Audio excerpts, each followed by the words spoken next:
The following program is a fan-made review and reaction show. It is in no way affiliated with the movie trivia Schmoedown or Skybound Entertainment.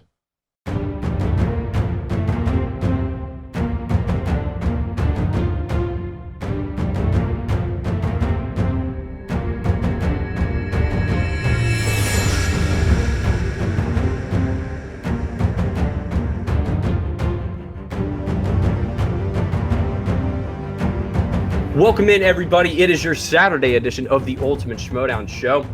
We're here to break down the amazing teams title pay-per-view. I mean, it's just an unbelievable Friday night. Joining me, as always, is my boy, my man, Bogz. How's it going, sir? All good, man. Just, recovering from, because I have a way different experience than you guys. Of course. So it's, I'm a bit tired today. Obviously, it comes on late here in the UK. But yeah, another good pay-per-view again. Obviously, we've seen a change of hands and stuff, and we'll get into it. And I can't wait to talk to our guest as well. Got a very special guest. Absolutely. And our guest this week is not John Barr. He will be missed this episode, but who else can we get, folks? But one of the legends of the Schmoedown, somebody who is a part of every single match, but we've never seen him compete. That'd be an interesting match. I think that'd be something. So we'll go ahead and bring him in. It is Eric NERDCHRONIC himself, sir. Welcome to the show. How are you doing? Hey guys, thanks for having me. Fantastic. The great NERDCHRONIC, as Christian always says. Thanks. Whatever the queen needs to call it, sir, whatever it is. We need to give you all the titles and Lord NERDCHRONIC. That's fine. Lord, the Dark Lord of the internet, whatever you need. Like the work you do, man. We just want to, off the top of the show, just say we appreciate it because it is such a, it is an art to do that kind of like cutting the promo is such an art. Watching some wrestling growing up, just watching ESPN, all that hype videos and stuff. You do such a great job. It's so great to click up into Twitter and see, is that 2 minutes and 20 seconds of a little juiciness I get? A little midweek stuff. But thanks, man. We big fans. Yeah, thank you. So today, go ahead. No, I was gonna say I really appreciate it. I mean, I know I don't want to say it gets tired at all or anything because I know people say it every once in a while. I don't want to let it get to my head, but I just want to say it to you and everyone else who says it. Like I really do appreciate it because it's a lot of work that goes into it, and like otherwise, like editing, I think as you know, Colin, like it really goes unseen most of the time.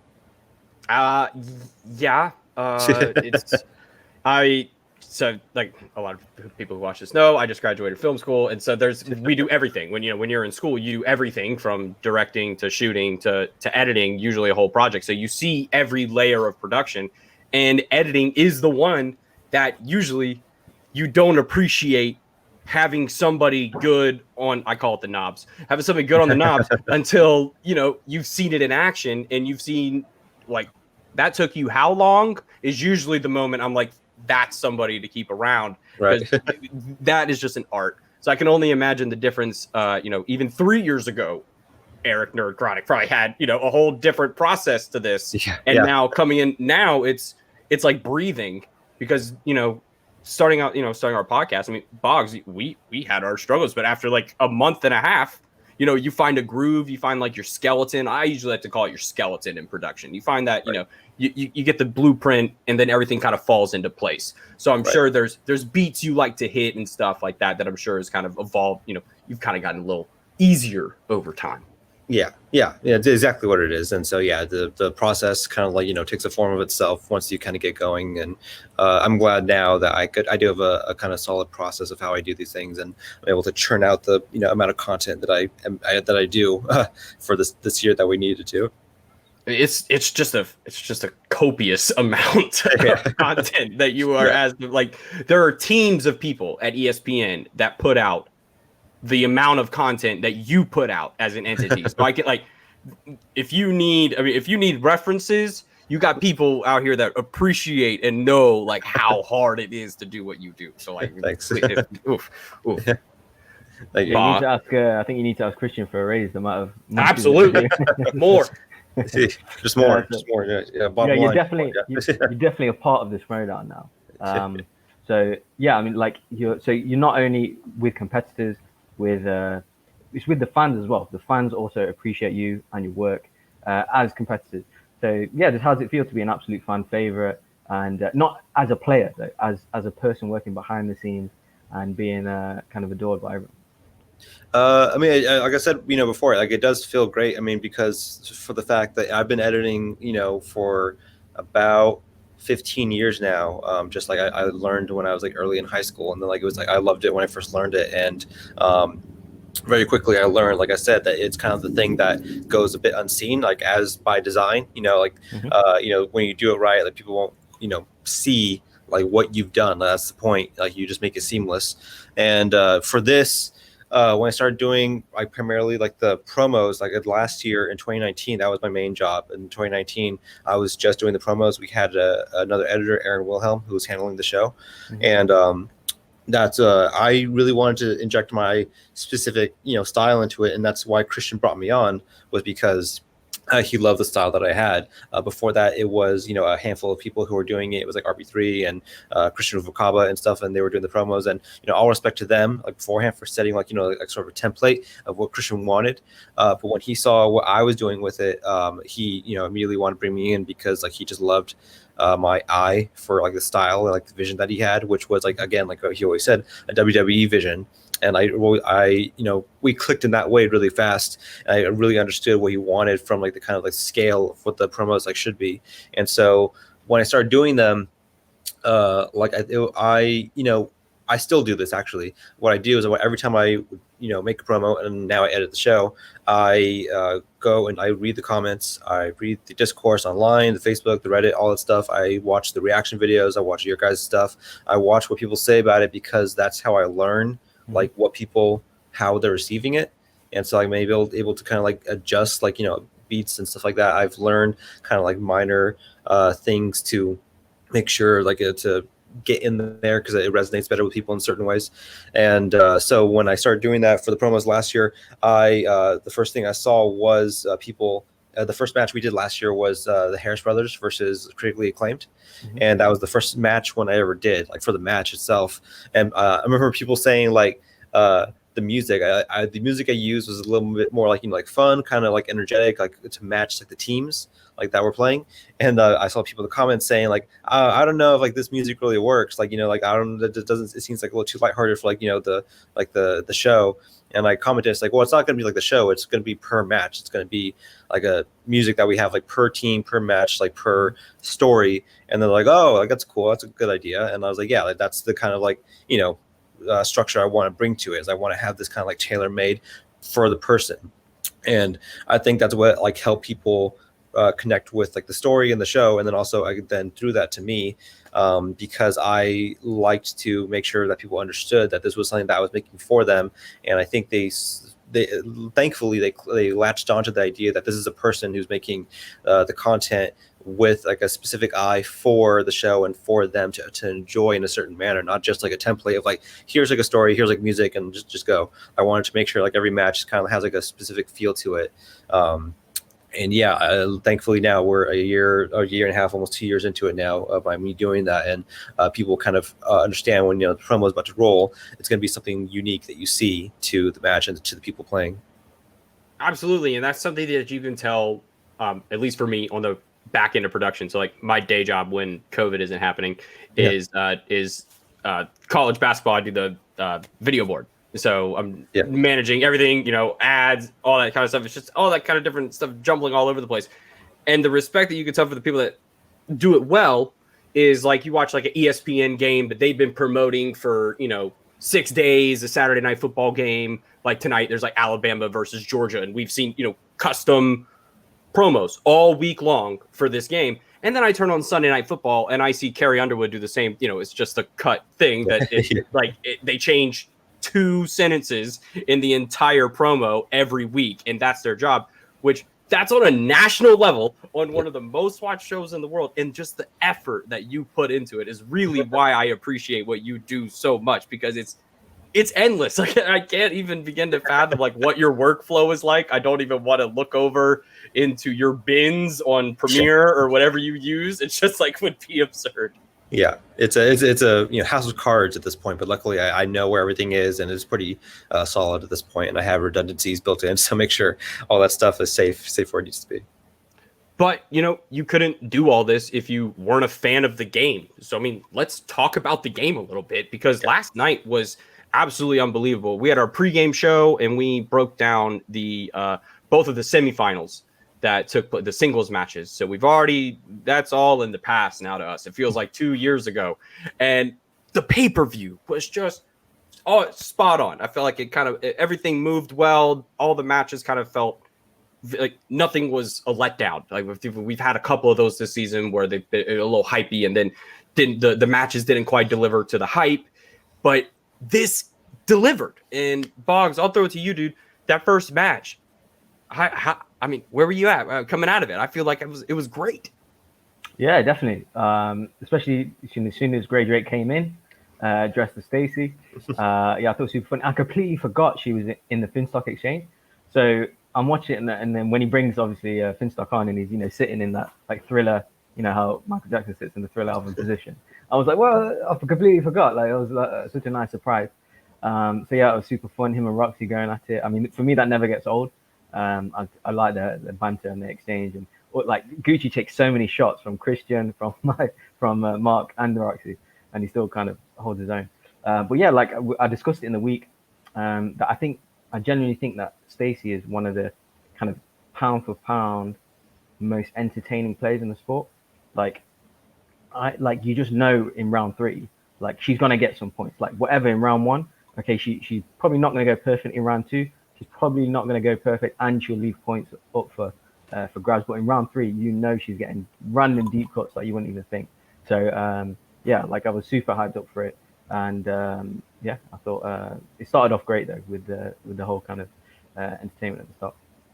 So Eric, was this your first time cutting anything for Grey, or had you done some stuff for last season? Because I know it'd been a minute since she played. Yeah. She hasn't been around since 2018. So she's been primarily in teams. She's only played one singles, I believe, as from back in the day when we were at the Collider studio. And it's been a while since she's been back. So this was the first thing I ever cut for her as far as like a promo goes. And I was really excited, because like I know she's always brought character to her performance, and I was excited to kind of work with that, and she did. Like she absolutely brought that with the edit, and she sent me a bunch of clips of her, the talking head, and then also the clips of her like doing the training and stuff like that, which I was able to luckily put together in a fashion I think she kind of envisioned. But yeah, I mean, you're right though. Like what I was most excited about for this match though was the fact that you say, Bogz, you're right that Stacy's kind of like a known character in this, and so is Grey. Like they're two of the like not in the age wise but oldest competitors that we have, female competitors that we have in the show, and it's such a great dynamic to have them together. They never played each other at any point, but it's almost like these two titans of like what the show has been for like many years coming together finally. It was an absolutely great matchup to see them come together, and like the styles that they had and the kind of personality that they had going against each other. It was like a perfect match, and I think it's probably one of the best undercards we've probably ever had, because of the knowledge, the showmanship, and then also like you said, Bogz, like the kind of fourth quarter nature that Stacy has, that she comes in, the round 1 is never really her thing, but she does always deliver in the end, and she was always able to manage to pull out like these really huge pulls when she needs to, and she doesn't seem to fail in that, like especially even in this match. Like she manages to get the one that pretty much saved her and got her to the match. And that's just another thing about what I agree with you, where this is definitely the best undercard we've had this season, because very rarely have the undercards been, and I'll borrow a term from betting, been a pick'em. Yeah. And this is a pick'em match. You could have told me 5 reasons why Grey Drake was going to win this match, which I tried to do last night and was wrong. But you could have given 5 reasons why Stacy was going to win, and they were all very valid points. And that was just something we hadn't seen for a while. I feel like there was a massive gap between where how the Warfather approached his match against Janine and how Janine approached that match, and that proved to be why Janine came off on top. And this is just solid. And Bogz, I mean, if you would like to take us through round 1, this just seemed to be, another reason why this was a great match to put together. Yeah, definitely. So Grey Drake getting 7 out of 8 altogether. I thought, okay, like I picked Stacy Howard to win, so I'm thinking, oh my god, like I'm thinking Drake was going to be the rusty competitor coming in, but seemed to be the opposite. It seems to be Stacie Howard. I was super surprised at that, and the way that kind of she's holding the wine glass and completely relaxed, great attitude. I think she's playing she was playing the game in the right way. So I did kind of enjoy that. But yeah, I was a little bit surprised at the rust from Stacie Howard, but all I kept thinking was stay in it in terms of reasonable enough score, because going into the later rounds, we know that she's gonna get some big points there. But no, quite quick question. So in terms of the editing, like you said, like she sent you footage and stuff. Who sent, like, I'm wondering, who is anyone or any teams maybe or players that are more like I want to say harder to work with, but like the ones that kind of continuously maybe want a little more creative control. Yeah, like maybe if you give them a deadline and then they're sending you footage after that deadline to say, oh, can you just change this? Can you just add this or that kind of thing? Is there who are the ones that are kind of the kind of more kind of have the most requirements? I mean, I won't give any too many specifics on this. Like, just I don't want to throw anyone under the bus, but I mean, I can name drag them through. No, this way for fun. I mean, for fun. Yeah, not personal. Yeah. I can comment, I guess, on what is apparent through like the work and like through what people obviously can discern through the promos, which is that there are like a handful of occasions where in the promos you'll see that Gucci is not present, like in the promos. Like last night, he was not in the promo. It's because like he's a busy man. He's a hard man to wrangle. Like no shade on him, but like he is a guy that like occasionally that forgets to send the promo in. Like it's fine. We're just at the point though where we can't really like keep reaching out. Like if someone doesn't send something in, if they don't send it in, we just have to roll on. Like we've missed a few with a couple of other people, so like it happens. But yeah, usually some people are good at getting me the stuff on time. We do have deadlines that we send everyone. Like here's your match. Here's when we need the promo by. Send it to here, so on and so on, and then I'll have everything kind of in a bin that we have like structured through Skybound to send to me.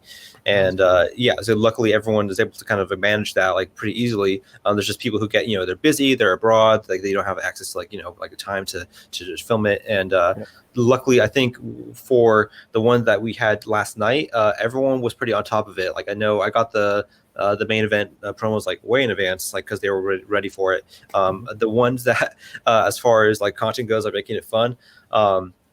It's the ones that have like the certain like kind of style, like fun that they add to it that makes it sometimes easy but also makes it sometimes a bit difficult. Like last night, like Bibbs is also like a person who always has like really fun with his promos, and so that depending on who he's playing, that makes it very fun, that makes it very easy, because I let that go, let that kind of drive the energy of the promo. But other times if it has like the promo needs to have a certain energy, it becomes a bit trickier to kind of like manage his certain style with like what the promo needs for the type of match that we're seeing. Yeah, that stuff is it's such a balance, because you got like and that just goes back to what you were saying before about how you digest everything we digest. You read the Facebook group, you go on Reddit, like you're on Twitter all the time reading what everybody's saying. That's just like it's just the care. It just goes back to like all the things that like it's the level of like, well, even if Gucci doesn't show up or put the thing in, you got to bin random Gucci quotes. Right? You could throw in a Gucci soundbite that's from 6 weeks ago, and it still probably plays great. And like, oh, this guy's a schmuck or whatever. Right, exactly. Yeah, there's something for every occasion. Standard the Gucciisms that he has. Exactly. Kind of going on. Yeah. Right. Did Gucci say this, or is this a U.S. president? Is now my new favorite game to play in the world. That's just like, it's so great. But I'm thinking, when it comes to these competitors that like Bogz, like you were saying, you weren't feeling Stacie coming out of the first round. You felt ring rust, and that goes completely into the second round of both of these competitors just having to. It feels like they're both just having to get through it. I feel like both of these second rounds were not, they weren't, too. It wasn't, there wasn't like a huge wave getting pushed. But Bogz, where were you during round two? Were you a little happier about it than with your pick? Not yet. I was glad that she kept the score close. That was the main thing. That's all I kept thinking. Take her close to going into round three. Grace has gone first. She's elected to go first. And that's what I mean when she's told Gucci to, thank you for your tutelage, and he's like, it's great, isn't it? And then Roxy's like, what are you talking about? I love that kind of stuff. It's just, it's just the stupidity of it is hilarious. So, Yeah, I love that. She's initially spun costume period dramas, and then she spun away from that, hit 90s, and she has gone kind of perfect in that round. The first question going multiple choice on the Leon, which Oscar nominee played the normal character in Leon, which is Gary Oldman, but she's gone perfect for the rest of that round. Really solid round. Thoroughly impressed with her. I'm thinking, okay, Stacy's in trouble here, unless maybe she hits one of her kind of strengths, then she might be in trouble going into the third strength round, in a category no one had ever heard of before, except at the what do they call those? The technical Oscars. That sounded like a technical Oscars category that they pulled. I was like, what is this? Luckily, spinner's choice and hits it. And then hits it. I was like, what in the world? Yeah. She gets 6 out of 8. She misses her second one, the Christopher Reeve question, which, luckily didn't get stolen for her. But yeah, she kept the scores close going into round 3, which big things happening. So NERDCHRONIC, what are you thinking round 2? I was surprised because it was funny that Gray's whole shtick was about kind of emulating Stacy, and she spun away from costume dramas, and that's the one that Stacy wanted. And I do know, Stacy definitely knows her period costume dramas, and I was kind of glad to see that slice kind of taken, because otherwise I don't think anyone's going to take that all year. I don't think anyone has. I don't think anyone is going to for the rest of the year. So I was interested to see what those questions were like, and they were good questions. They were well-rounded ones, because I've seen those movies as well, and I do think that you can get really deep with those and you can get really tricky. And luckily, they weren't, I think, too difficult, but they're strong enough to show that if you're not totally familiar with those that genre, then it could trip you up. And Stacy exhibited a good solid round, because again, she's a round 3 player, and coming out round 1 it was a decent showing. In the round 2 she had it, and I think that kept her in the game well enough to combat Gray getting 90s. And I think luckily that was 2 slices that made it, 1, fun to watch, because they knew it pretty well, then 2, it kept it competitive, because the 2 of them obviously there were traps on the wheel, I think, that would have really sunk either of them. But coming into round 3, I think that was a good enough showing between the 2 of them to make sure that, okay, if Stacy does what she does usually in round 3, that it's going to be a longer match. And it just really came down to what Gray was going to be able to do in round 3, which, as we saw, kind of decided where the game went after that. Absolutely, and that's what you want, though. Like you say, sinkholes. That's kind of been the doom of a lot of these undercards, has just been a bad spin of the wheel. It's either opponent's choice or something just not going in one player's way that just kind of makes the match feel uneven, completely uneven when it's a 10-point win as opposed to a 4-point win, which it'll totally change the context of how people talk about the match. Right. So that's why it was a pick 'em through and through. The lead changed. The lead changes. And then, Stacy eventually coming out on top, because Bogz, like you say, probably the best round 3 wild card that exists in the league, because I think she just has probably a top 5 recall in the entire league, because I think she's definitely one of those players that she either knows it or she has no idea. And she knows she has no idea, and then that's when she'll get into her character, and that almost calms her down sometimes, which I feel like a lot of players don't have that kind of mind space, which we'll talk about in a second with somebody who's a very experienced player who couldn't get out of their own head. But that's hard to do after, Stacy was probably talked up all week by Roxy that you're the favorite going into this. You're all this, and then Gray comes out round 1. It's still heading into round 2. It's still anyone's game. But Stacy comes out and just proves time and time again that she's not one to be trifled with. And again, one of the most, I think she's a top 10, 15 singles player, hands down. I mean, I can't, I don't think there's a short list of people that people don't want to play. And Stacy has taken out some titans in this game because she just plays her game. Yeah. And I think that's hard to do in with everything we all have going on, to just play your game. So I think I was really impressed. That's why I was really impressed by her, was just being able to not get deterred by the moment. So Bogz, congratulations. You were 1 for 1 on the evening. Up until this point, I was 0 for 1. So congrats, my friend. Yeah, how's that taste? How does them apples taste? Well, I went 0 for 3 because we know what happens in the teams match, and then the Braves lost the lead to the Dodgers. So I went 0 for 3 last night. Well, then let me just say that Stacy's bit of where people, if anyone questions her ability or say it's lucky or anything like that, it's past that stage now. Like, she does it so many times. Like, it's a skill to narrow down. If you don't maybe know the answer, it's a skill to narrow down the kind of potential answer, or try and kind of fish it out from your, using your repeats and using kind of your knowledge to do that. So she's done it way too many times for it to be an accident or fluke or lucky. That's past that stage. That's definitely a skill. Yeah, and what's interesting, I was going to say, it's a skill. It's also like a hard skill to strategize against. Definitely. Because like you just like you can't like really go into it and say like, okay, I know what her weaknesses are. Like you can kind of like pick those apart, but like you don't know when she's going to get those pulls, and like and it'll just save her in the last second. Like it's hard to kind of like go into it and like anticipate what she's going to really like pull out of her pocket when you don't really know like the stuff that she's kind of watched and like just has in the back of her mind that she didn't really know she'd ever use, but it's there and she'll pull it out when she needs it.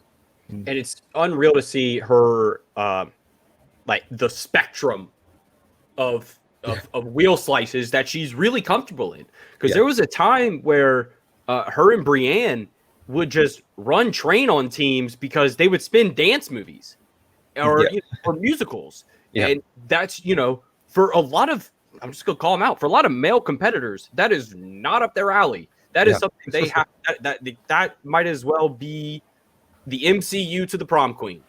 Right, and they're just like, it's on a whole other spectrum of trying to understand it, and that's something that she's super comfortable with. She's comfortable where a lot of players are uncomfortable, and that is an extremely strong mindset to be able to be in, because round 3 she knows exactly what she knows and what she doesn't know. And she's probably hit every slice on the wheel at this point, or at least knows of every one of them. And there's just some that she doesn't have to study for, that a lot of other players put a lot of time and effort into to become full, complete Schmoedown players. Yeah. And it's just been really impressive to watch her over the last 3 or 4 seasons just evolve into a really, really feared player. And that's what my biggest point this week was, that Gray Drake is the OG. You want to talk about female competitors in this league? She is the OG. Like I'm a season 1. I got my season 1 tag somewhere. Like there's like, I've been watching for a long time, and she was one of the first people to come into that studio in season 1 and provide a little bit of fun. It was box office breakdown with JTE and Finstock coming in with the monk outfits, and Finstock had the mask on and a monk costume, which was, I was like, oh, this is a whole different vibe. What we got going on here right now? And Gray comes in with some awesome stuff with Matt Atchity, and they provided the original fun. Really, like they made it about more than trivia early on, and that's what's been so successful about this game. So to see that continue on, and Stacy's just an evolution of that, because Stacy was, I mean, she was the queen of studio entrances. I mean, before Clark Wolf and Rachel stole the titles, like Bryan and Stacy would come in there and just have the best intros of anyone. So it's just it was a pick 'em on every level. Who was going to have the best entrance? Who was going to have the best performance? Both these players are so equal. So it was great. I'd give it a 10 out of 10 on a match if I could rate this match. 10 out of 10. Yeah, and I'm really glad too. Just I think for the Finstock Exchange at least, Gray getting to play at least rounds out their entire roster. So now everyone has had a chance to play, which is not true for some of the factions, which is unfortunate. That's just the kind of the luck of the draw that we have this season. But I was glad that I think we got to see at least that entire roster play, because it was a huge roster that they had. And when they initially got picked, I was like, oh man, like Gray, like we haven't seen her in a long time. Like I don't even know what her availability is these days. And luckily she was able to jump in for this one, and she didn't disappoint. Like I would say that like at all. No. Even though she didn't take the match, like it's what like I kind of kind of reaffirm with a lot of competitors, like, look, like, performance, like trivia stuff, like that's important, like, sure, but like your showmanship and your presence like plays a huge part in what this like show is. Like, it's a sport, it's also a show in a sense, so we always try to keep that balance. And so I'm glad that by the end of it all, like they both put on a great show, and that's kind of like what people wanted to see from an undercard like that, because like Gray, obviously is, like you said, like the originator of like kind of having like a fun presence in the competition. And I think that she brought that back in a sense where like it didn't feel like she missed a beat. Like this is exactly what the Gray we remember her as, what we wanted to see.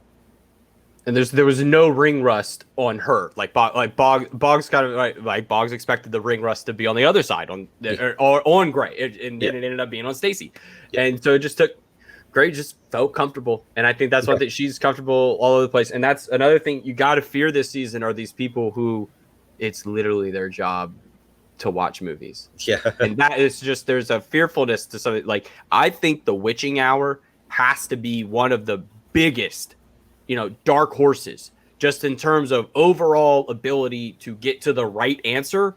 Perry and Haley are like, that's scary. Like they know a lot of stuff. Yeah. And they know a lot of ways, like the right answer on a team's question can usually be found by like, well, I know this person from this thing, or maybe it's this. If you don't know the answer, you're able to connect those dots better. And I just feel like they're going to have a great rapport. It's just really hard to find. And both of these players, Stacy and Gray, are those kind of players where they just have a good, solid base knowledge. And if you add, and like Stacy said, I didn't study for this, like, or whatever. Yeah.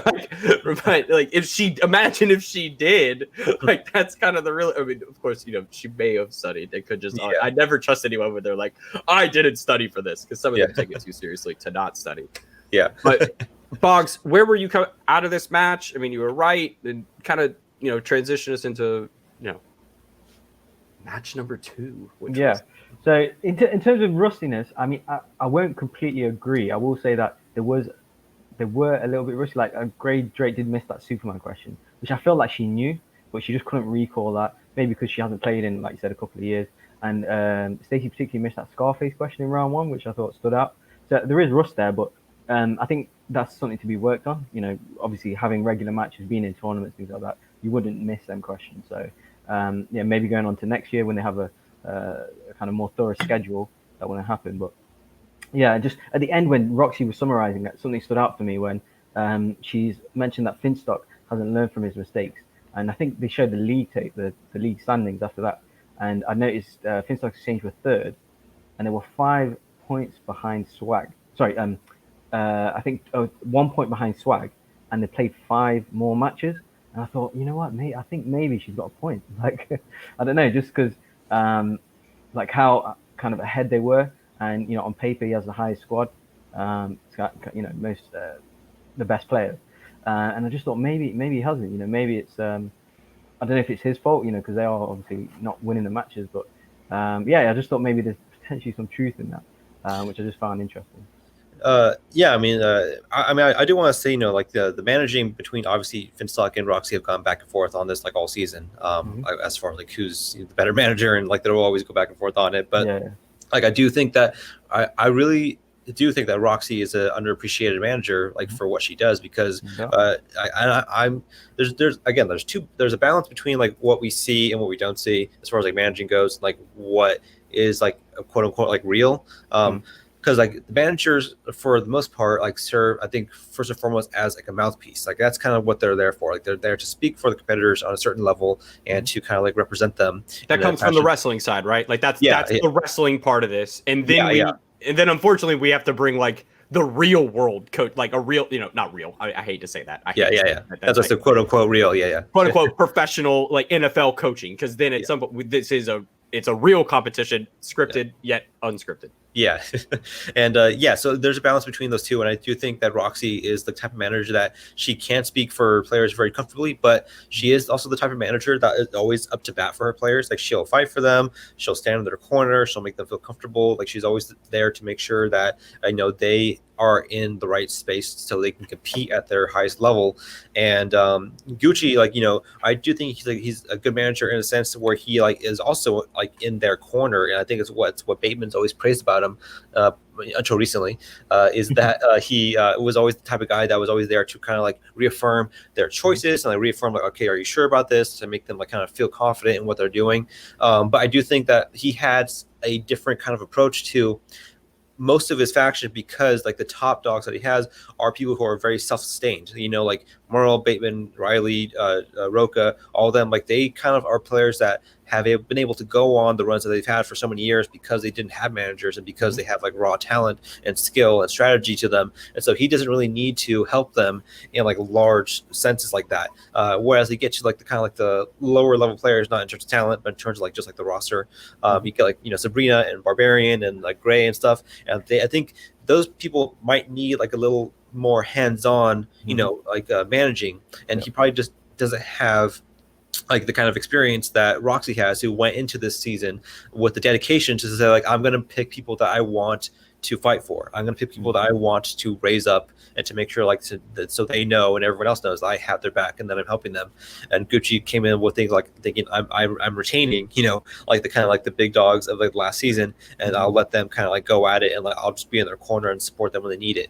So again, it's two different kind of schools of approach that we see kind of clashing, especially now in the latter half of the season when we're almost done. And for last night, Roxy, I think, had the edge on him there. With these two competitors who haven't played in a while, and for Gucci in particular, a competitor who hasn't played in a long while. So I think that's kind of where maybe some of the managing did rub against each other, and Roxy had a bit of the strategy and the edge on that over him. Absolutely, and that's kind of been something that we've talked about a lot on this show, is managing, because it's a new facet to this game. It's especially this season, it's taken on a whole new meaning, and I know it's taken on a whole bigger time slot than it used to in your you know, in your timelines. Bogz and I are about to start competing in a fan league, and so we went back to start watching some older episodes, and we were watching like the Inner Geekdom 5 ways from last season, and just like how much different like it all, like, you know, just the whole show felt, because they just didn't, like the managers just didn't have this much time to go at each other. And I can only, and I'm curious how, if you have any just thoughts on like how these two worlds, I guess, like what we've learned in this digital world and then what we've done in the past, how are those going to coexist when we return to, you know, like a studio setting? Do you feel that the managers, you know, it's going to be as, you know, as loud, or is it going to return to, you know, more of that kind of behind the scenes promo-y stuff?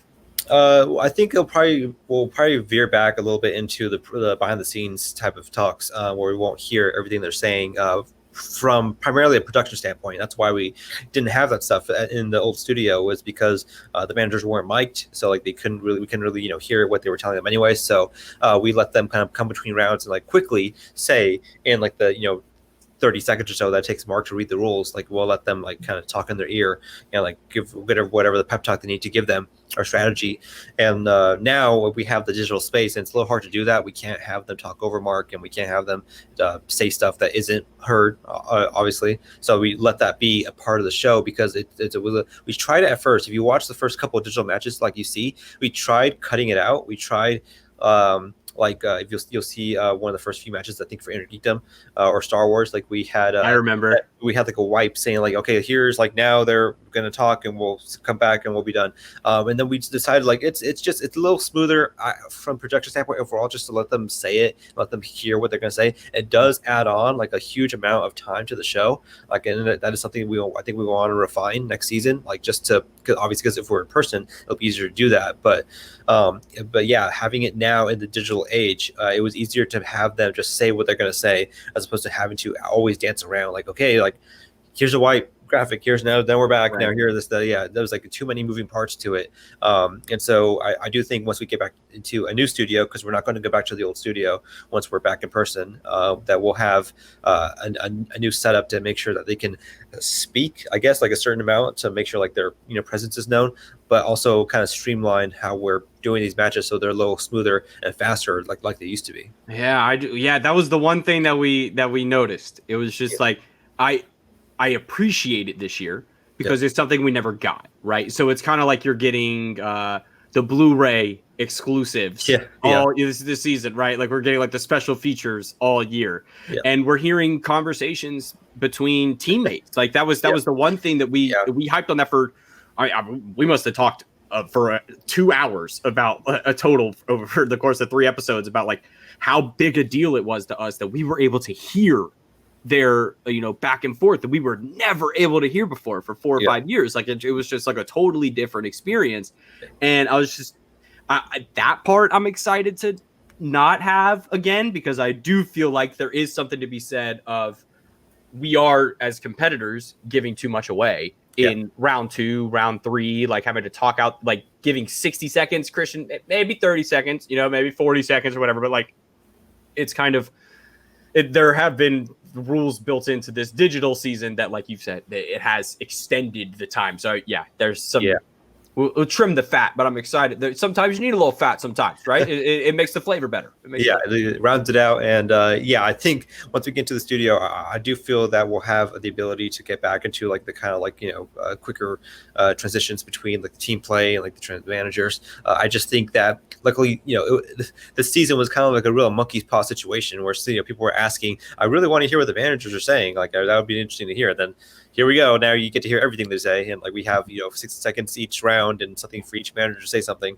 And so now we get everything in. Luckily, if we do go back into the studio next year early enough to start shooting and we don't have like the managers saying as much, luckily this year gave us enough for people to understand, who they are and what impact they have. So we know that, Koi's definitely, you're probably saying this thing to them, like with this approach, we know Roxy's doing this. And so they each have their kind of dynamic known now. Whereas if we were able to do like studio matches all year, like normally, I think that we would have probably like ended the year with people like still kind of confused, saying like, well, what do the managers really do? Like, what are they really saying? What are they really contributing to these matches? Luckily, we know now, so we can get back to normal studio play next year and like really know, okay, this is what they're bringing to the table. We don't need to hear everything as we were, but we do know now like what exactly they are like contributing to these competitors each match. Yeah, and I think that's something that players are going to start to take into consideration as well, because now players have never had more exposure. And with the introduction of factions and managers, as somebody who's watched this for a really long time, are the most important introductions to this game in terms of content, in terms of expanding the universe, in terms of how broad the conversation can be, because it used to just be, we're talking about Mount Rushmore on, a Facebook group about, who the best players of all time are. Now we're talking about teams. Now we're talking about, we've added extra depth to this. And now that's something that I think a lot of players are going to look at and be like, maybe Bob Finstock in all that, because it doesn't seem like if he's the right guy for me. So I think this is the first time we're in a position where players have more exposure to all this stuff. And it's I think next year has the opportunity to be better than this year because of that. And we're going to see some players switch teams to some more suitable situations that they've been able to watch and be like, I like the way Winston handles his business. Yeah. And I like, or I like the way Koi handles his players, or I like the way Roxy handles her players. Anyone. And it's just a whole other depth to this. Bogz, do you see, I know we've all been talking over the last month and a half that, if John Rurko were to go somewhere, we'd love to see him go to swag, because him and Winston would just be like the most swaggiest thing ever. But you agree, that's kind of been the best part about this season, is seeing the evolution of what the game is turning into, and it's raising the ceiling. Yeah, exactly I agree with what NERDCHRONIC's saying. It's like we have a routine now, so we know exactly all the additional factors, the managerial, the style, the strategies, the tactics that they use. We now know all that, instead of assuming, or instead of them telling us, or instead of a player telling us. Now we know. So in studio, if that doesn't happen, at least we now know, what does happen, or any kind of online matches that happen, that at least the template is there for us to kind of know moving forward, and fans moving forward. And players moving forward as well, like what you're saying, Colin, where players now who are going to be drafted next year or thinking about going to another team, they know now. Free agency. I've never been more excited for a free agency period in my life, because now it's like this season, it was just players texting, talking to one another, having to go off of experiences. Maybe they met somebody at a live event, or maybe they met somebody at a studio recording. like Eric's saying, we know these people now. We know their personalities. So now there's no question what they're going to be like in a match because you know exactly what they're like in the middle of a match. So it just raises the ceiling. Yeah. For these factions in particular, because yesterday we just had the match between Liz and Adam Collins before the main event and for the pay-per-view, and I do think that we are seeing the two top dogs now, which is Shannon and Winston, go at it, and Shannon really exhibits like a certain type of good, like a great balance of what we're saying. Maybe because she has a close relationship with Mike and Chance that she had prior coming into the season, that shows like what like managing really can do for players. And so coming into the main event, I do think that she had kind of the edge on it because Coy, he is I think one of the better ones that we have right now. But he comes in with I think a harder strategy than she does, where she comes in with a more comfortable nature than what he does, because he had to get to know Brendan and Bibbs coming into the season, and he did a great job of that. But Shannon comes in with this kind of built-in foundation of what Chance and Mike have, and so coming into the main event, I do think that they were able to put together we see again the clash of these two schools of approach for what Coy is doing with them in terms of having to work harder to make sure that they are good to go, and Shannon coming in with this type of dynamic that we have what we have and we're good to go. And so again, that's I think what kind of helped play out the events that we saw in the main event. And Coy's definitely changed it up. I think Coy is the name that we have grown over the season to just fall in love with. I was a Coy fan just of his content before he became a manager. So the second he became a manager, I was like, oh, this is gonna be awesome. More Coy, great. And then he got more comfortable with it throughout the season. He became a better manager. The second that his players stepped up their play, he stepped up. He says he's a Boston kid. He's a fourth quarter guy. He takes that Patriots energy and he plugs it into everything. So he's a winner, and he proved it. So Bogz, let's get into the match, because this match is full of spiciness it's very hot at the beginning, and then it's just a sustained spice for the rest of the match that you just can't seem to shake. Yeah, going into it, I mean, just on the back of what NERDCHRONIC saying there, where I think that came to a head a little bit, the different styles, Coy and Shannon in there kind of when they've first come onto the stream, where Coy's kind of took shots at, after the promo, of course, took shots at Shannon and Mike, which I was quite surprised with. I thought, because that's not really his style, but he's literally said, okay, it's a title match, I'm going to try it, let's see what happens. I don't know if that maybe played into the match, it maybe got in their heads a little bit, maybe took some pressure off Shazam. But yeah, I did like that. Him trying to, I thought that took a bit of bottle, because that's definitely out of character. So luckily it paid off, basically. But yeah, just to say that promo, I think that was, for me, that was the best promo since Corruption and Founding Fathers. Because Corruption, they've just got so many highlights. And you've used, obviously, highlights from live events, studio matches, but you also, I noticed, you used quite a few highlights from the digital matches as well. Because obviously they won the title match in the Inner Geekdom situation.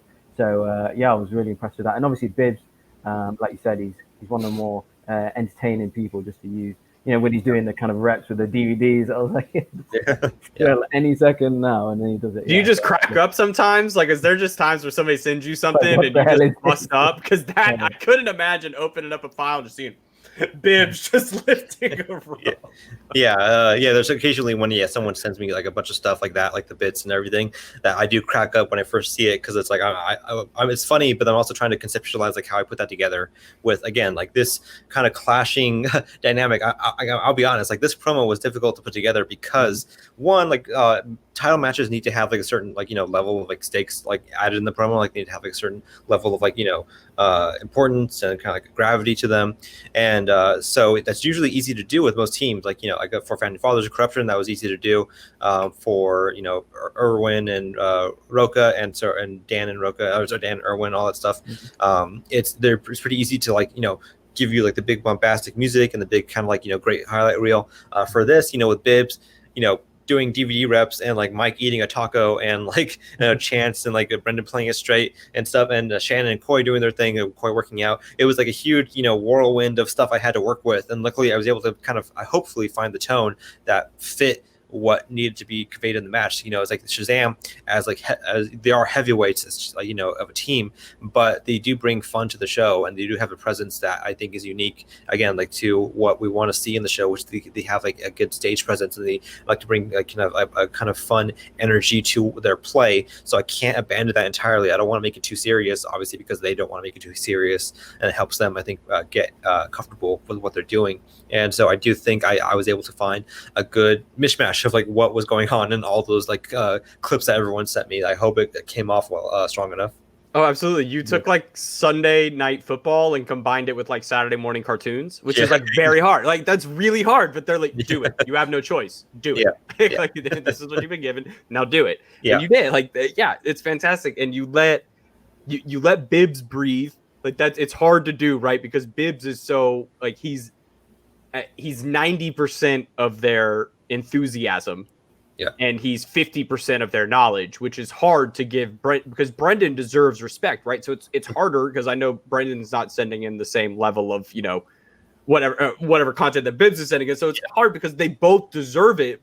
And it's just the balance that you find. Yeah. Like Thanos finds that balance, you find that balance, and it's fantastic to see. Yeah, and I will praise the fact that these days, because everyone sends so much, and I can only fit so much into one promo. Some stuff gets left on the cutting room floor. Before that's always been a thing, even since last year when we did the green screen promos. And so I'm thankfully now that we get to see the entirety of those clips on the social promos that they put out when they blasted out to Twitter and Facebook and all that. We get to see the entirety of the clip, because there's some great stuff that just doesn't make it. It just doesn't fit the tone or the kind of flow that I have. I've said this before, is that the promos, as I'm doing them, they take on a form of their own as I'm shaping them, and sometimes things don't fit quite well with the others, and they don't fit with the kind of pacing that I have, so I can't fit everything in, even though a lot of it is just gold. So you'll see there's a bunch of stuff that gets cut out. And luckily for this year, though, because it's all digital, we're able to kind of put those online and just let everyone see what all the stuff is. And people can, again, see what had to make the cut, what couldn't, but they could at least enjoy all the bits that people do. Yeah, it's fantastic to not have to see the back alley behind Collider every single promo. It's nice to see different sides of America sometimes. Yeah. But then you're sufficiently hyped. But at the same time, if we look at the promo, does it not set the stage for what's about to come? Mm-hmm. Because you feel it from Mike that and Eric, we mentioned this last night.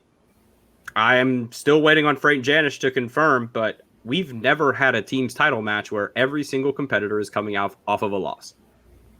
Every single one of these guys was coming off of a loss in the singles tournament, and just kind of throws out the whole thing that I have where it's they're coming off a loss. They're going to be, my sports brain plugs in and I'm how are they going to play with that chip on their shoulder? Everybody had a chip. So how are you going to respond? And we saw flat out of the gates, Bogz, let's just run right through this. Round one, we just got to get right into it. It was the roast of Mike Kalinowski. And that it's just unfortunate because I love this team more than most other teams that I've watched. There's something about the way these two guys play together that Chance brings something out of Mike that isn't there. It's just not there when Chance isn't around, unless it's inner geekdom where he feels comfortable. So how I know we're hard KO guys. Nerd, if you don't know, we love Chance. Chance is our favorite player of all time. I think Chance has the ability to be the best Schmoedown player that's ever existed, just because the brain is there. Mm-hmm. And you can just smell it every time the guy walks on stage. You might not miss a question today, every single time, and it means something to him. We had him on the show, and the perfect rounds to him in round one means something. And when he doesn't get it, it messes with his head, and he plans to get a perfect round. So I can only imagine, Bogz, what do you think Chance was feeling when it was question 3 of this match? Yeah, it was tough. Like I said, obviously we've had Chance on, and he's literally told us he does his best work in round one. So when he's missed the first question, Mike's missed the first, and then Mike's gone on to miss another 2, and then Chance has missed one after that. For me, I know it's a convenient thing to say, but it was kind of over. I just thought, it's they're too far behind already. From not even the end of the round yet, and kind of working out the points. They've like Shazam have got at some point have a really awful round for them to catch up. And I just couldn't see it. These guys aren't the type of people to do that. In the kind of building up to like all week, what I was saying is obviously we know Chance is looking to go perfect in round one and to carry Mike with him. And it was for me it was round 1 and round 4 where the matches were going to be won or lost. Obviously round 4, we'll come to that in a second, but didn't work out again.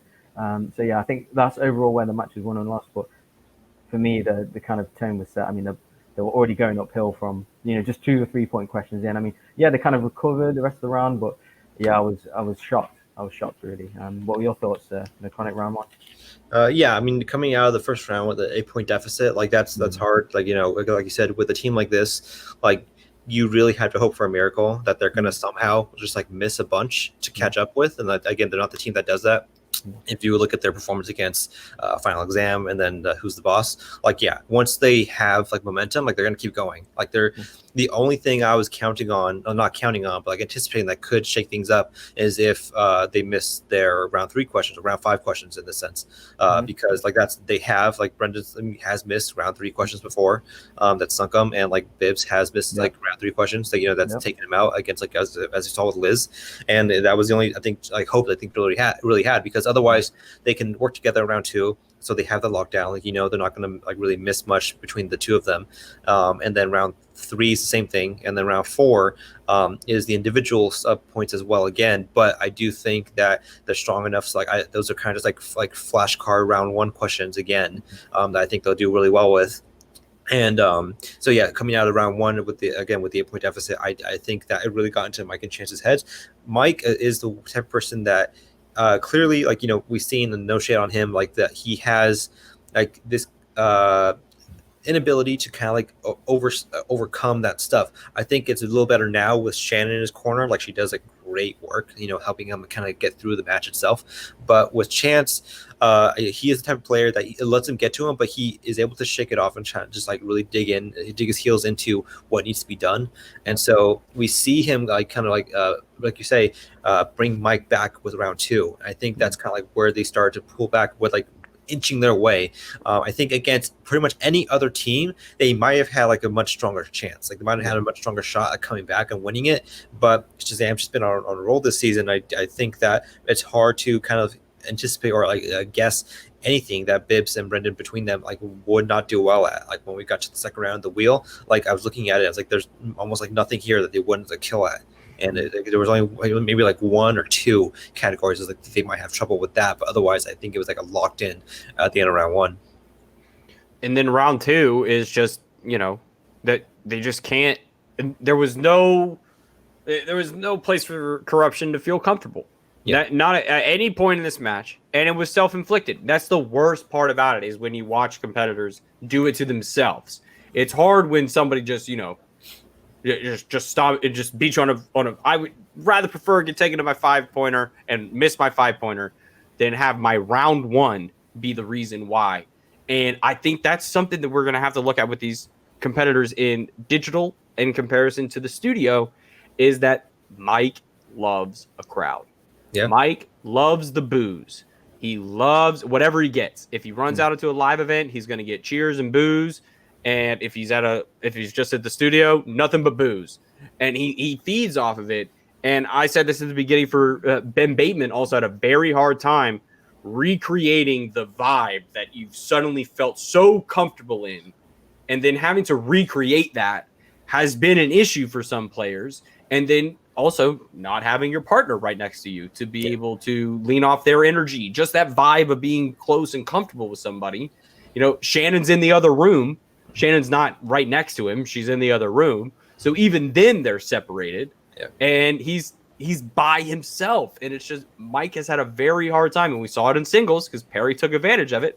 Like he has a very hard time creating that safe space, right? His circle of trust when he's on the StreamYard call is just non-existent. And I do think that he did much better in his singles match against Perry in round 1 at least. And I do think, as we were saying earlier, like the team play being online like plays a huge part of like how they perform like moving forward, because it really puts people on blast. Like Mike coming out of round 1, with like his shaky round. If we were in studio when we can't hear what they're saying, he can like it's like there's like a safety blanket to kind of like recede behind that and confer with Chance in private when they're getting their questions in round 2 and then round 3 as well. And I think that kind of helps people in a studio match in the live setting kind of like withdraw, recollect, and like say like, okay, now I'm with my teammates, just us. I don't have to like project my insecurities or like my lack of knowledge to the audience. Whereas this and the digital format, that's all you have to do. Like now Mike has had like a bad round 1 and he knows going into round 2, like I still have to answer out loud what I do or don't know. And I had to like kind of lean on Chance to help me out here. And I do think that it does get into people's heads. The same with Bateman. Bateman clearly, and he said this publicly too, that he was not comfortable giving out strategy and like thought processes to like the world to hear in a teams match with who's the boss. Yeah, like Tom Brady doesn't want you to know what sign he's calling. Like he doesn't want you to know what his audibles mean. Like that's a whole thing to break. Yeah, I'm with you. Yeah, and like so it was same for we saw almost the exact same thing with corruption yesterday with who's the boss. We saw Mike had like a wavy round 1, and then like Chance picked him up round 2. It was but in the Who's the Boss match, Riley had a really wavy round 1, and then he picked up Bateman in round 2. And like again, it's just a dynamic that people really had to rely on raw knowledge more than strategy and more than like comfortability to like be able to play. And I do think that we are starting to see like the cracks in how that defines certain matches between competitors now. And I think it's raised the level of play. I think that's something that's been incredible this season, is that we talked about this last night, is imagine the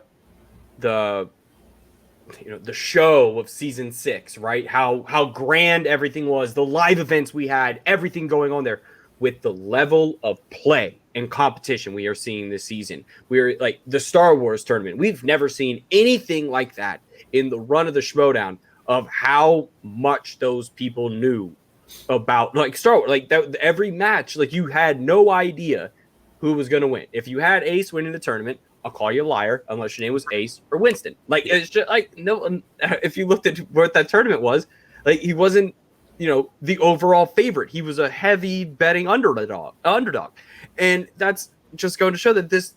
It's crazy that we're seeing people like Paul be a little more comfortable. Chance is more comfortable because they come from this world originally. This is where it starts. And so that's kind of what we're bleeding into this season, is seeing the prior play and people like Adam Collins, who has seen enormous success at an early stage of his career, because this is the same place he probably played all his other matches where he won. And the only difference is the person asking him the questions. Yeah. And that is something to be said. So we'll see how Adam and Marisol translate to the studio matches. If they get to, make it to the studio, it'll be interesting to see players who came up this year. So it's a interesting dichotomy of like where we're at on the players who did it before, and now we're having to, translate themselves to this game. And now will be interesting to see the other side. So Bogz, do you think Mike is just kind of suffering from this current situation we're all in, and will kick it around in the studio, or is this the new normal for Mike Kalinowski? I think partly, it could be. Not sure. Just at the end of round 1, when I think Shannon's gave the kind of last round hurrah speech, trying to kind of lift their confidence. Come on, guys, shake it off. You know how like Roxy done with Schneider, but she done that before the last round, before the 3rd round, and that is like normally a 12th round kind of cry for like a call to action type thing, and this was after the 1st round, so we've got way more points out on the table. So although yes, it does kind of wake you up in the moment, but realistically you've got 4 more rounds to go. So if you were the corruption, you're thinking, okay, right, we're going to miss potentially a lot more questions, right? You got 4 more rounds worth. But yeah, going just quickly in round 2, obviously the corruption boys landed on Amy Adams. They spun off that, hit dramas. They've gone perfect except for one, who's starting Black Sea, which is Jude Law. They've got multiple choice there, but the rest gone 2 points, so left nothing for Shazam to pick up. Then Shazam have spun young adult novels, stuck on that and gone perfect. They've gone multiple choice a couple of times, but overall pretty even round still. I think there was still 6 points up. Then in round 3, I think they've stuck with is it comic book movies. Sorry, yeah, video game movies. Shazam bet 1 point, Corruption bet 3 points. So yeah, they've picked up a little bit of steam there, but still not enough. And I just thought immediately after round 3, it just instantly got tense, because I think that it was all coming down to round 4, where they're going to narrow the gap, because they've done that really well against the Founding Fathers. Mike played great in round 4 last time, and yeah, I just wasn't. He's the reason they won the title. Yeah, pretty much. Yeah. I wasn't expecting such, because that's what I mean. Like, if I knew going in, Chance normally kind of is a 9 or 10 out of 10 the way he plays, and Mike has to be at least 8 or 10 out of 10. But really, overall, I think kind of Chance was at a 7 out of 10, and Mike was at 5 or 6. 5, yeah, like so, a 5. So they were really the gap was just there really going. You were talking about percentages too earlier, right? Feel free to break it down. So I watched the rundown, and I think the something like the average kind of what they're hitting. Shazam, I think, were 90. Their accuracy rating. Yeah, 93%. I think collectively. Shazam were at 74. So they were never really closing the gap. I was hoping in round 4 that they would, but it turned out to be quite a bad round 4 for them. Yeah, it just seemed like, again, they never got comfortable, and that's really hard as a defending. It's too hard because holder. imagine for Mike, right? Imagine you're playing round 1, title match, everything on the line, and you've missed the first 3 questions, and them 2 are both getting 2, 4, 6, right? So you're thinking, oh my god, like pressure, you're sweating. It's literally all my fault. Yeah, straight away you're thinking. It can happen. I mean, the same thing happened to Clark in their match against their second match against the Odd Couple. Yep. Like it happens. Like happens to the best of them. You can get in their head. I do think that Mike probably had like a huge hill to climb over going into the later rounds. And the thing is, like with the whole match, like it seemed like it was very lopsided. But like by the end of the match, if you look at it like with the math, with the points, if they had been able to.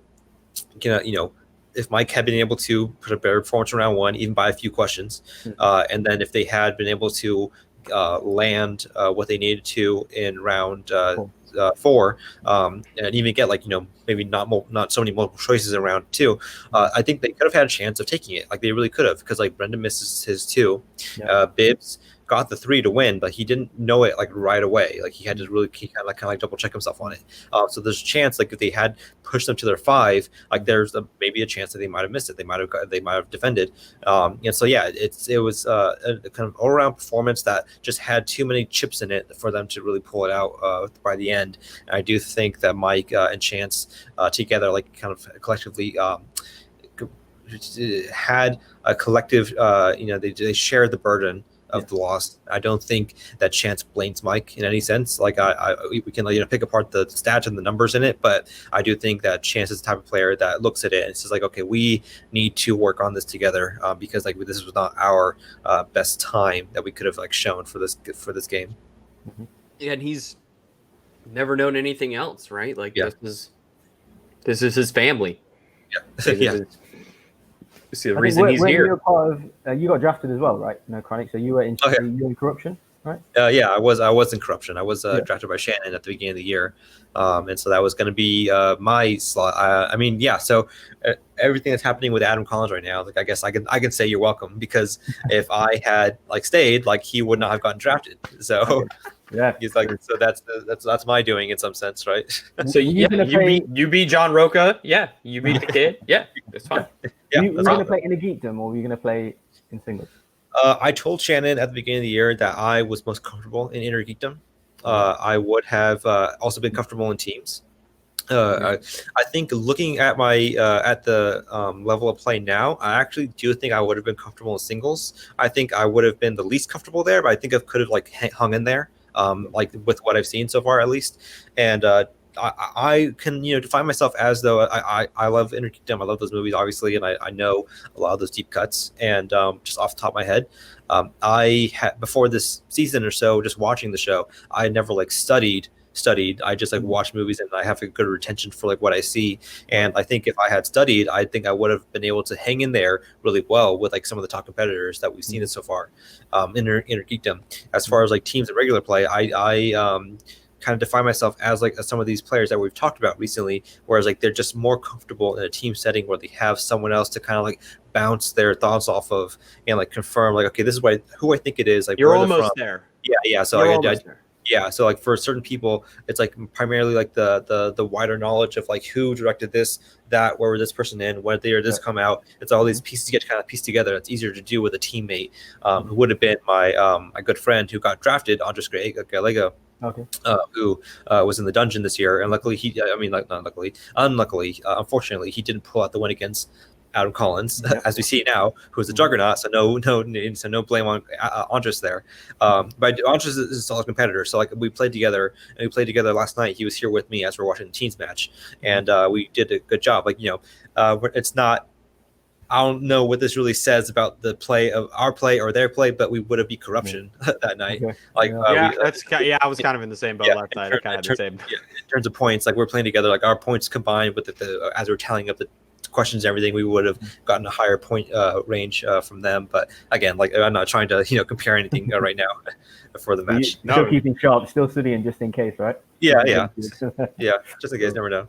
No, I do the same thing. Like my thing is my thing on the show is a 6.5 point. You got to get 6.5 points in round 1, and I see respect. Like if you get anywhere between 6 to 8 points, like you're right, like you're on the right side of success.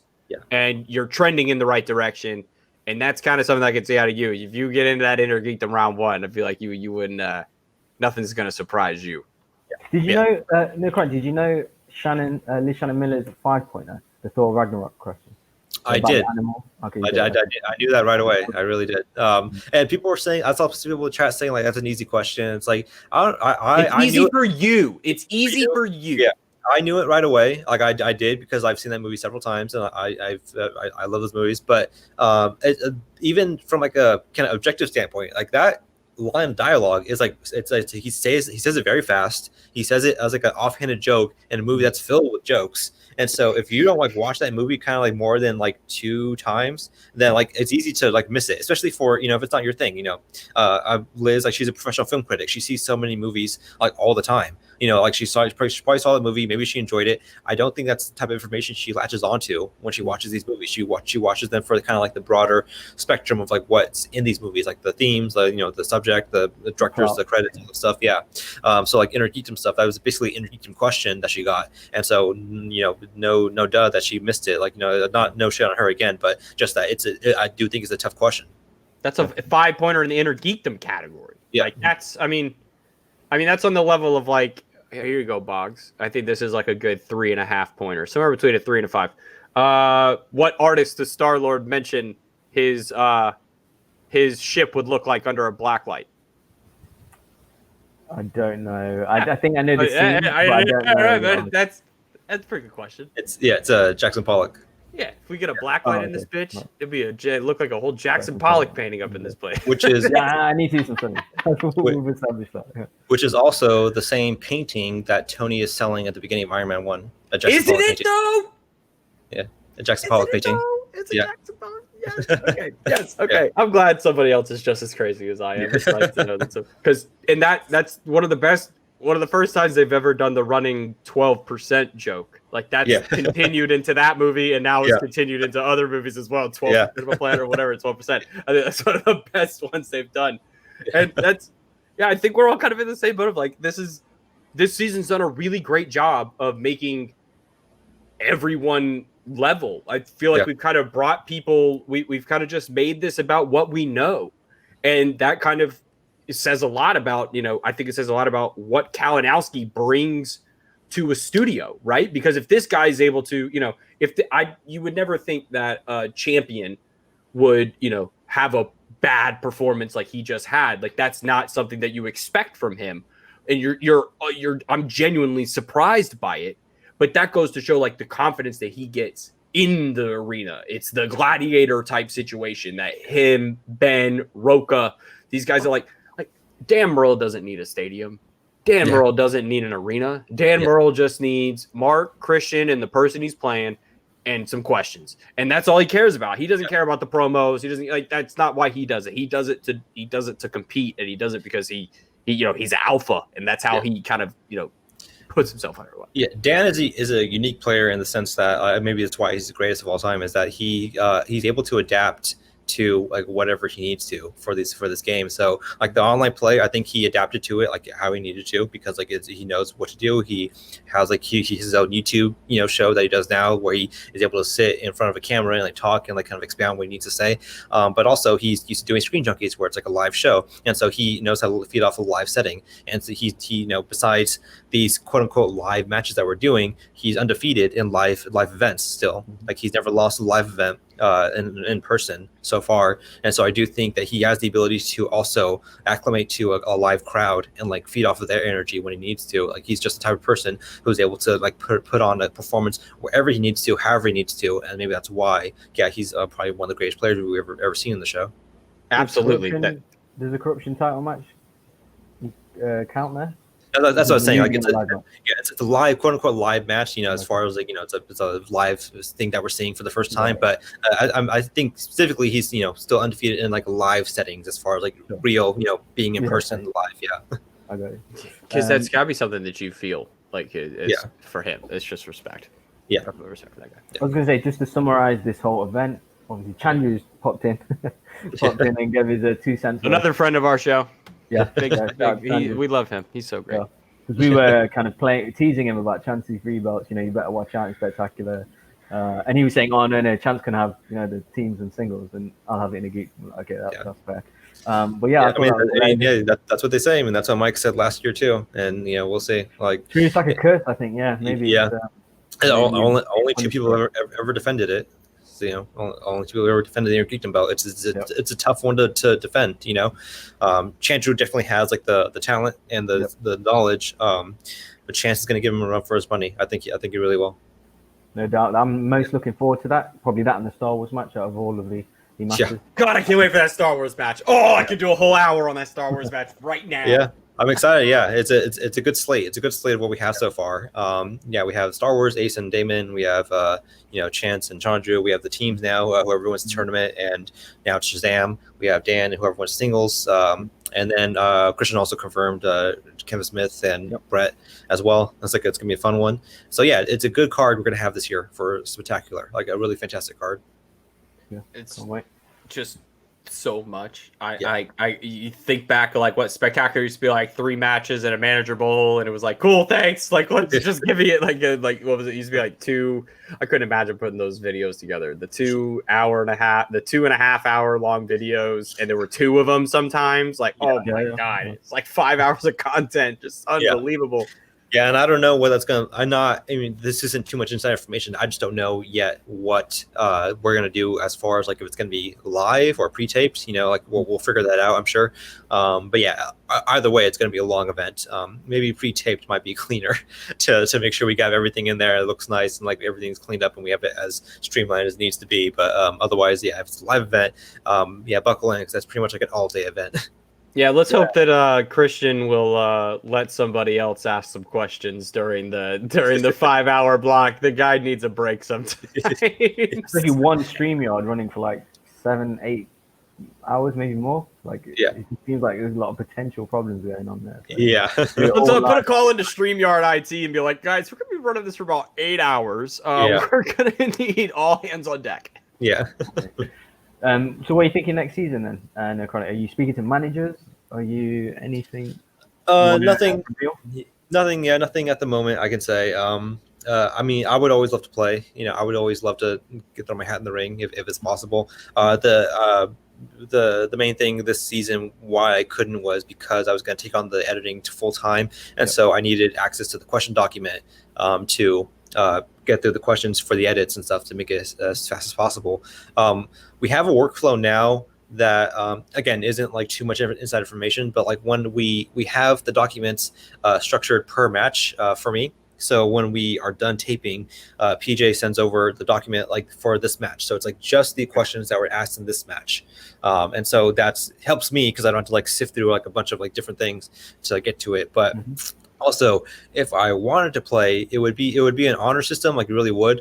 But I would be able to because all I see are the questions that have already been asked. I wouldn't see any other questions. As far as I wouldn't see the master document. I don't see it anyways, like these days. Like even though I have access to it, like I never click on it because I don't want to, for my entertainment, I don't want to spoil the questions. Like I don't want to know what's going to come up. Yeah, I still have fun watching the games. And so if I wanted to play, if the product would suffer, by the way, I think if you did, I think that just shows so much respect to like what you do and like how serious that you take this. Because like you said, like you have access to it, but you don't. And if you did, like I think it would soften the product, it would sour the milk a little. There's a level of a kind of a anonymous like going into like the what's going to happen. I still need that for myself to make things interesting, but as far as like making it interesting for like the edit and like the work that you said, this year I am kind of thankful that I wasn't competing because of everything that happened. It would have been like very hard to compete and also take the amount of work that the show needed this year, with like the pivot that we had to do with like going to online. It took a lot of dedication because it's a lot to learn. We were all learning in around April and May, trying to figure out like how we're going to do this, how we're going to keep the show afloat, and learning how digital matches are going to work, how that's going to like look nice, how we make it look clean. And luckily we now have hit our stride with like the singles tournament and like the teams and like going into the final latter few months of the year. I think that we have a strong foundation now. If we wanted to keep this going next year, if we have to, like we can do it easily enough. We obviously want to get into live matches, but I think now we have like a good balance. If we can do live matches, but now we have this in our back pocket. We have the ability to do matches abroad for people who can't make it into studio. So that opens up our doors like much more to people who want to compete.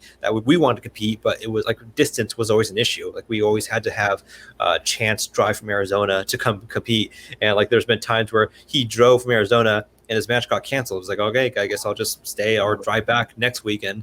And so like he'll have to do that. And it was like all these things that were kind of like big obstacles for people. But now if we have to, we can do live matches. We can do like live tapings. And so thankfully, I think if next season that's in the cards, of course I would love to compete, but I'll always do what's best for the show. Yeah. And right now, for what was best for the show was me not competing and doing this full time, dedicating all my attention to it. Yeah, it depends on the circumstances, basically. Right? Yeah, exactly. Yeah.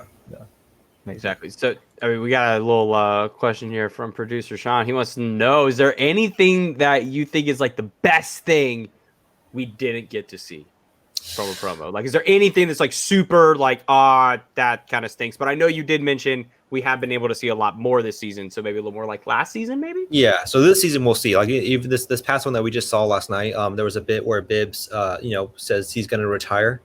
If he's going to lose this, he's going to retire and from being a lumberjack and start studying trivia full time. That's like it was like a play on words. If you watch the full promo online, you'll see it. I didn't include that because I wanted to end the note with Mike challenging them, saying if they lost, change their name from Shazam. It was a good note to end on. Like it was a good way to kind of like lead into the match. Like, okay, what's like some sort of thing. I don't even know if that was real. I ran it by Christian. I was like, is this like okay for him to say? He's like, yeah, it's fine.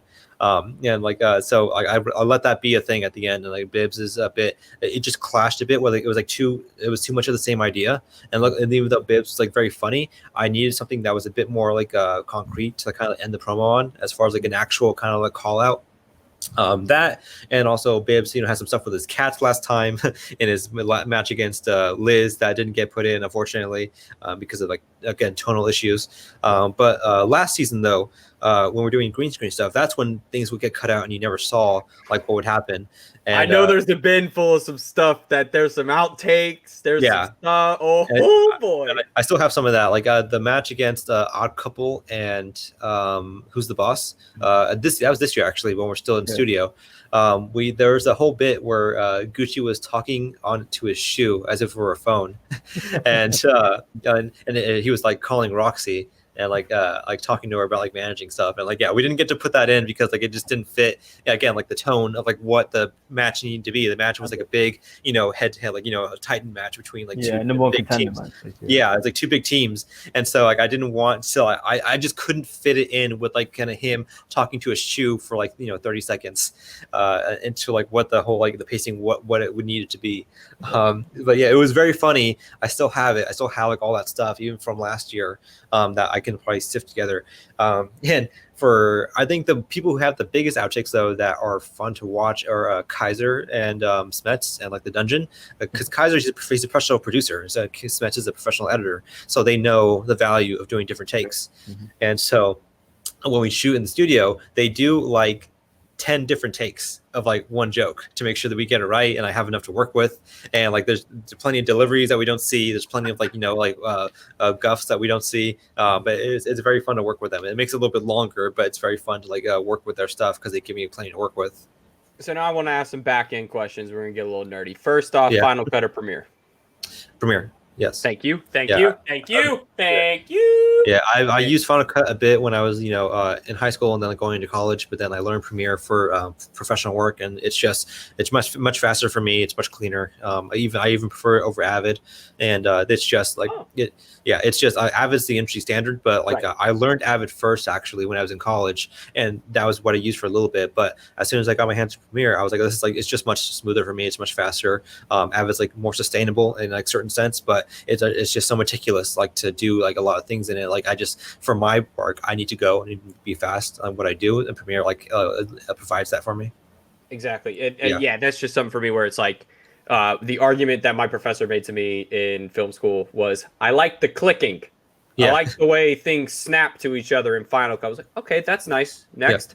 And it's just kind of like, all right, cool. Second, so when we talk about last season, you talk about how you would get stuff. So do you just get like an MP4 file of them leaving the camera on and they just roll, or is somebody sitting there on the camera chopping it up and you get multiple files, or do you have to go in and kind of cut everything up and take away the bad?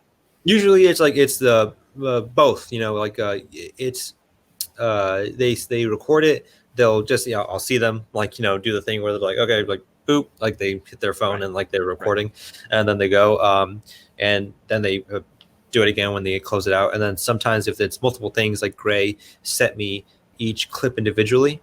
It was like her, like the talking head, and then she sent me like the clip of like her eyes, the clip of like her running on the DVDs, the clip of like her doing the lifts, all that stuff. And like it's usually the significant other who's recording that stuff, and I'll hear them in the background that I gotta like make sure to cut out. And but yeah, I don't think anyone's really sent me any edited stuff, like pre-edited stuff, unless it's like a funny bit that they're doing. Usually they kind of just like records, let it riff, and like I pick and choose like what gets put in. And then for the most part, even the stuff that we put online for the social promos, those are cleaned up by the Skybound team. They just have cut out the fat and like the pauses and stuff, and the retakes, just so it's clean to put out online for everyone to see. The studio stuff too. Would you just get like a 10-minute video of like the green screen and then people in front of the green screen doing whatever and cutting up? Yeah, so that's the thing about this thing. This season 2 is that it is hard. Like, and I'll say this, I'll pat myself on the back that these promos have been difficult for the fact that I'm not there with them to guide them, like in the narrative, like with what I need them to give me. When we were in studio, I was always in the room with them when they were doing the green screen promos. It was me, sometimes Christian, sometimes Mark, and my buddy Dwayne Burke, and like we were, he's the one doing the filming.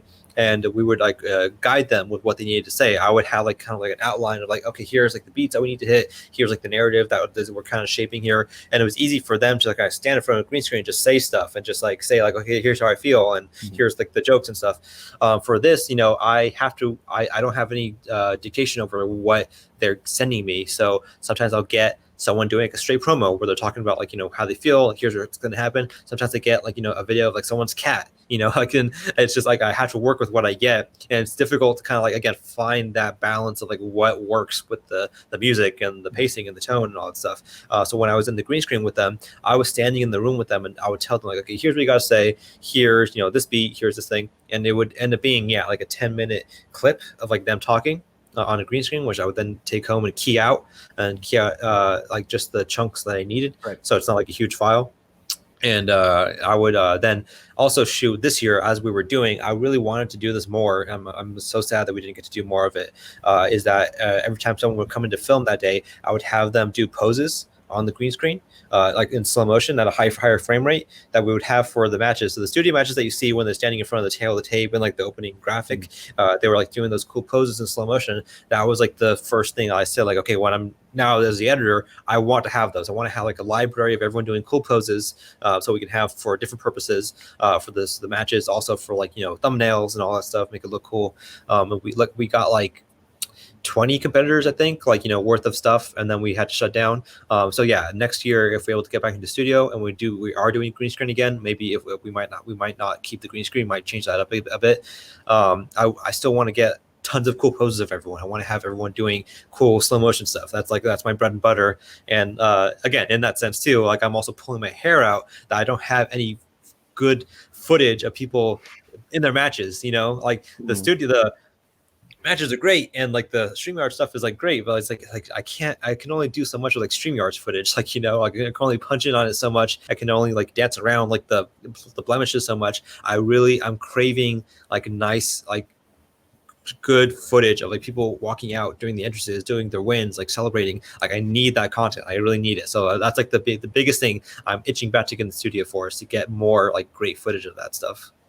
Yeah, that's one thing that I love doing. Last season, I was working with a College of Charleston basketball team, and we did green screen day, and making people like think they're cool when they don't think they're cool is one of the hardest things to do. Is trying to like get somebody in a room by themselves to feel and exude confidence. It's really hard to do. Like I'm throwing these guys like a basketball, which they feel extremely comfortable with. It's all they know.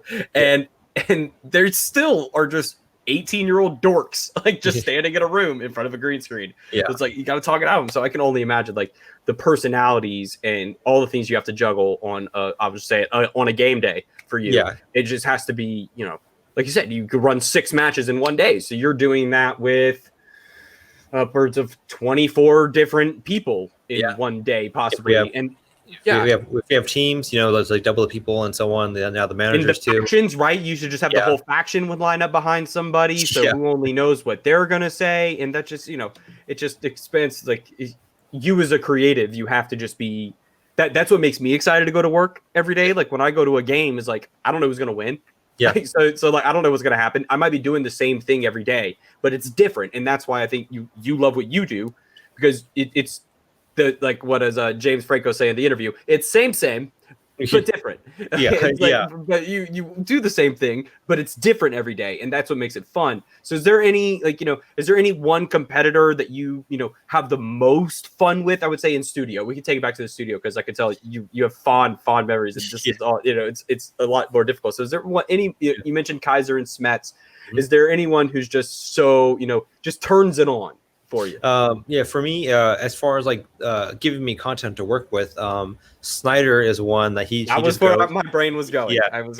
Like he just goes like I'll give him like like 1 or 2 prompts, and he'll just like riff on it, and like he can improv like very well. Rocha's the same way. Like literally Rocha, we give him like, here's who you're playing, and like here's like what's gonna happen if you win. And like he just goes, like he usually just one take, he just does it, and like one go, he just cuts a whole promo, and it's like usually like perfect, and he's like a master at it at this point. And Snyder really just yell their name for like 15 seconds, and you got a good bit of I can work with that. And Snyder and Witt though, Adam Witt's also like a great camera presence. Like he just knows where the camera is, he knows how to work it. Like I was saying with the poses that we're doing with everyone, usually like for the rookies, like they're like you said, they're the ones that need a little like boosting. They're the ones that need low confidence boost. Like look, I'm gonna make you look good, don't worry, here's what I need you to say. Like just like give your best delivery. We'll do a couple takes to make sure like we get it right. And like it ends up coming out nicely, but like at the time they're always like very nervous, and they're very like awkward to kind of like get going because it's their first time on a green screen doing this stuff. And so for the poses, like I have some of the new guys doing like arms crossed, like pointing, like whatever, like all that stuff. But then for Snyder and Witt, Like I told, like I said, like here I need to do like a few poses, like pose, reset, pose, and they're like, okay. And Snyder and Wit, I got like 12 different poses out of them, just like off the bat. Like they're doing that, like posing and doing all the stuff, and it looked great. Like they killed it. And so like I loved working with them on that stuff because I wish I had more of that stuff from everyone else too. It's such a different aspect of your job, right? It's like, it's something that you're able to do. You didn't know he was gonna like ask you to do like, cut this like this, right? Oh, but I can do more. So is there like, is there something that you've brought to the Schmoedown that we might not know, or something like, is there something that you specifically have brought, your style that you're most proud of, kind of pushing that on to something that's lasted? For the show itself, just like your style that you've been able to leave a lasting mark that hopefully if there is somebody else that comes after you, if whatever, that you hope that they would keep around. Mainly the music and the kind of like tailor-made like feel to each match. Like I like the idea that each team match, or not each team match, but each match in general needs to have like a certain aesthetic to it that makes it feel right. It sets the right tone or the right mood for everyone to watch. You can't always have like epic orchestral music to like every match. Like you can't. Like, you need to kind of earn that. You need to work up to it. You'll see that there's like a progression that I have in tournaments where the lower tournaments are like much more fun. Like the lower level matches are like, they have like some like, cool rock music, like maybe a little fun music. And then as we get into it, like it gets a little more serious. It gets like a little heavier until like we get to these final four matches where like every single one has like this really heavy tone to it, depending on who it is. And so you saw Irwin and Snyder was like a big one.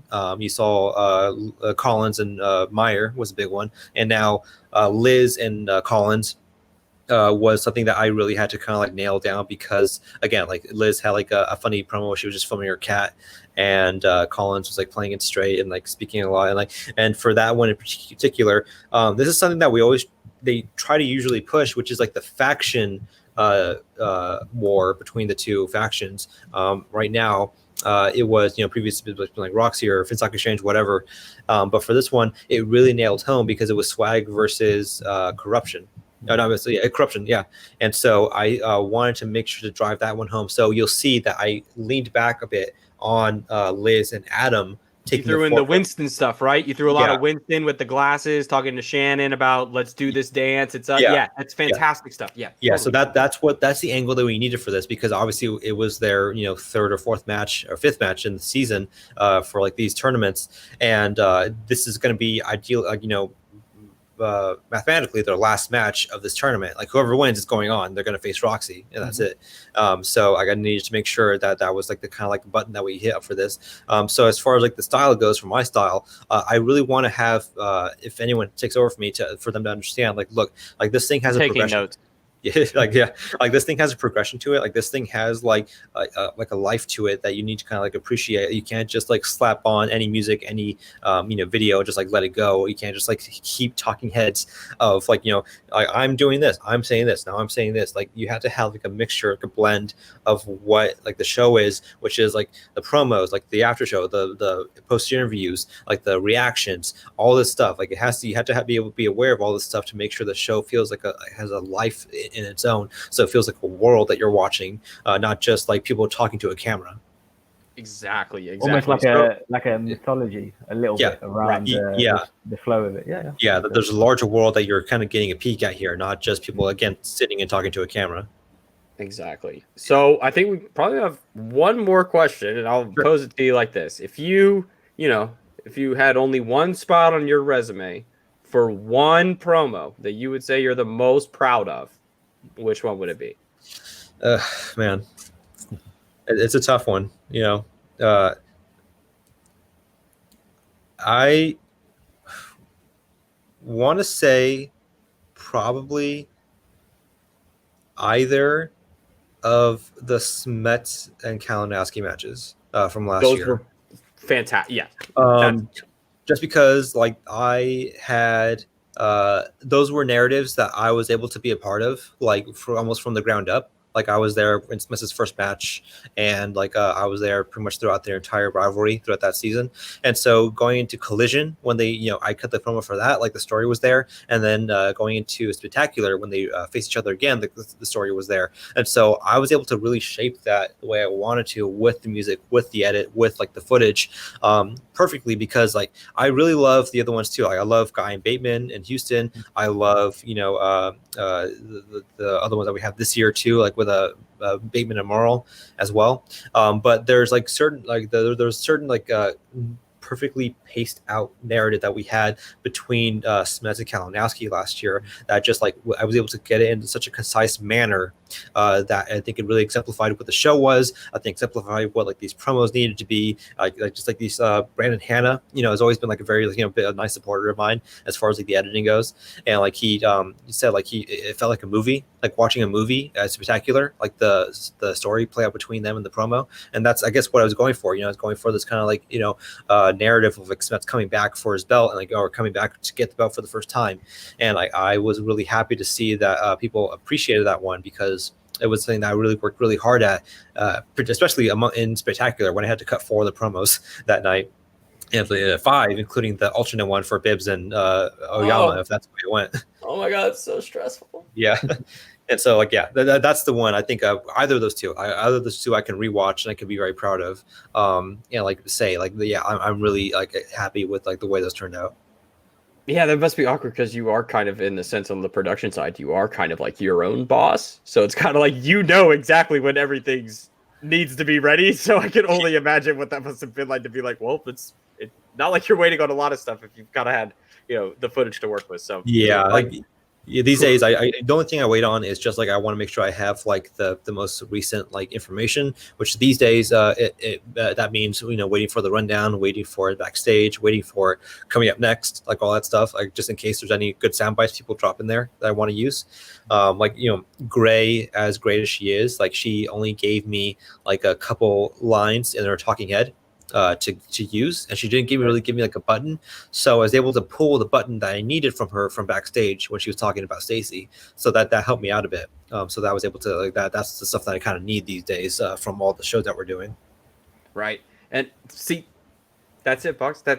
That's it's the care that you give. So that's something we appreciate. That how that's the moral of the story is you will do whatever it takes to get the best out of each promo, and that's fantastic. So I mean, I think we're wrapping up. Bogz, anything else to ask our fantastic guest? No, just thank you so much, man, for coming on.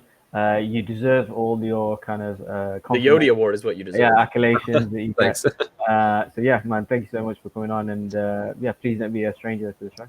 Oh yeah, it was great, man. Like, thank you for having me. Like I always tell everyone this, like, look, I'm super busy. Like I work pretty much around the clock, because like I do this, but I also work for like other people too. I work for I do reaction videos on the side for people who like react to movies and shows and stuff like that.